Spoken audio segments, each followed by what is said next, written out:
Bueno, perdón, me tocaron el timbre. En fin, gajes del oficio, supongo. Bueno, tratemos de volver a concentrarnos, por lo menos por mi parte. Sí.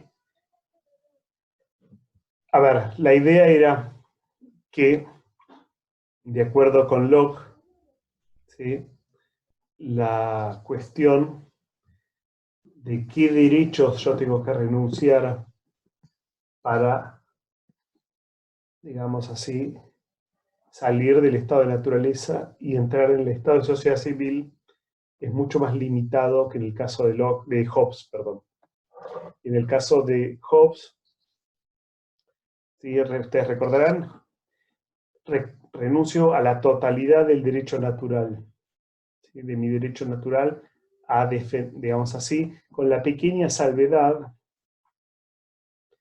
que no renuncio al pequeño derecho, digamos así, a la pequeña libertad a defenderme cuando me atacan.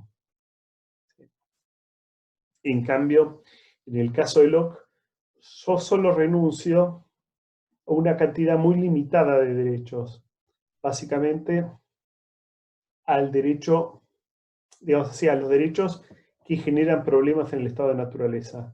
¿Cuál es?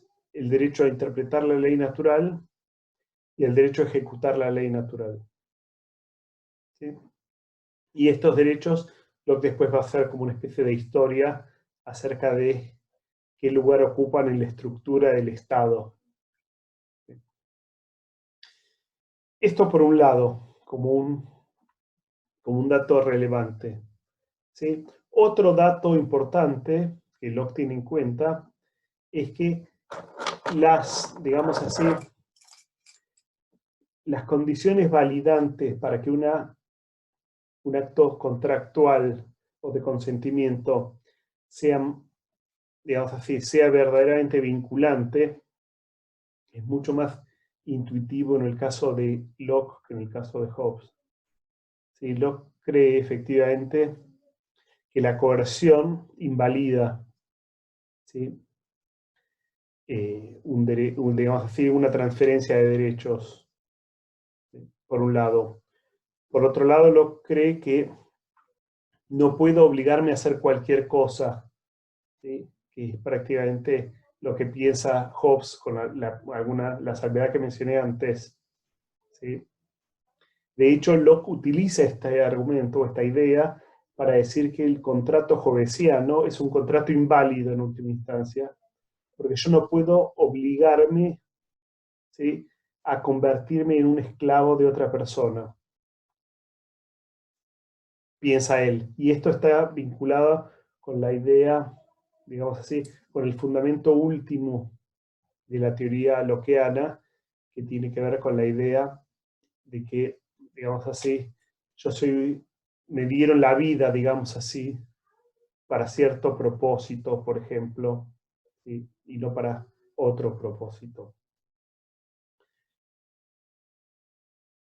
Entonces, como no puedo convertirme en esclavo, en el sentido no tengo derecho a transformarme en un esclavo, ¿sí?, tampoco tengo derecho a convertirme en un esclavo político, por así decirlo, que sería el caso análogo, digamos así, o una forma estilizada de ver al contrato hobbesiano, ¿sí?, ponerme bajo, digamos así, la autoridad de un soberano absoluto como el que presenta Hobbes, es algo que yo no tengo derecho a hacer, piensa Locke, ¿sí? Por lo tanto, ese contrato no es un contrato verdaderamente vinculante moralmente. Finalmente,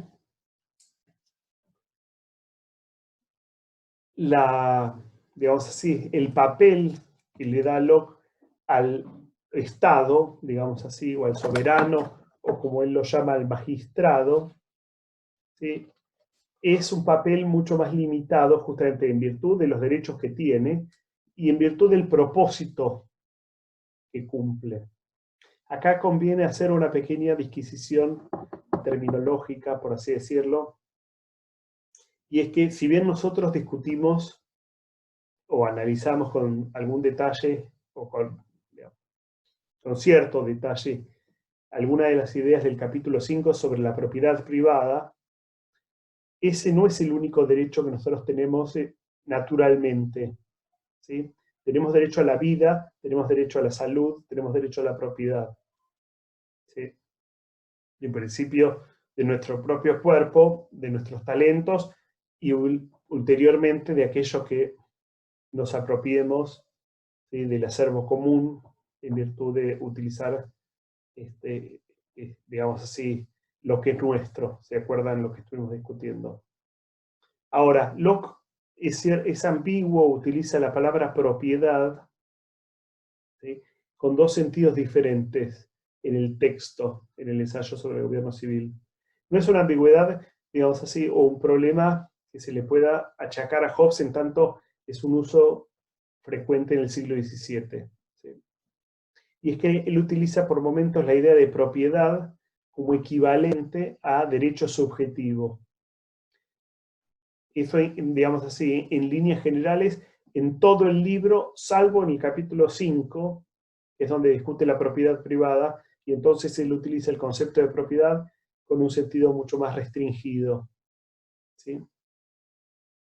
¿A qué viene cuento? ¿A cuento de qué viene esto?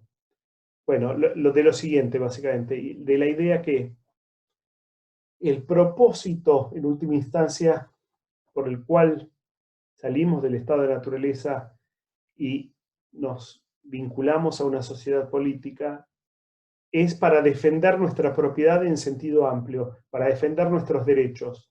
¿Sí? Y esto significa, básicamente, que el soberano tiene una función que cumplir. ¿Sí? Tiene, digamos así, está obligado a cierta tarea. ¿Sí? Digamos así, Locke utiliza, o es parte de la idea de Locke, una idea más, digamos así, moderna, democrática, incluso, uno podría decir, si uno quisiera, y es la idea de que el gobierno está al servicio de los ciudadanos y no a la inversa. ¿Sí? Nosotros ponemos al gobernante arriba, digamos, para que nos preste un servicio, ¿sí? Que si no lo hace correctamente, lo podemos echar y ponemos a otro. Es, por así decirlo, un empleado de los ciudadanos. ¿Sí? Un empleado que cumple una función y que, si no la cumple adecuadamente, uno tiene derecho a remover de su cargo. ¿Sí? Fíjense que es una idea mucho más intuitiva para nosotros. ¿Cuál es esa función? Bueno, proteger nuestros derechos. ¿Sí? Proteger nuestra propiedad en un sentido amplio. ¿Sí? Nuestra propiedad privada, pero no solo nuestra propiedad privada. Tal que, si el soberano, digamos así, nos declara la guerra, ¿sí?, digamos así, o no protege nuestros derechos, los de los ciudadanos que lo pusimos ahí, ¿sí?, se cancela, ¿sí?, la relación, digamos así, de obediencia con el Estado. ¿Sí? Entonces, esto es una cosa muy importante porque es la otra cara de la idea de que el soberano, o el magistrado, cumple el propósito de defender nuestros derechos, o que está ahí donde nosotros lo ponemos, ¿sí?, y que nosotros tenemos la obligación de obedecerlo, ¿sí?, por esa razón. ¿Sí? Esto por un lado.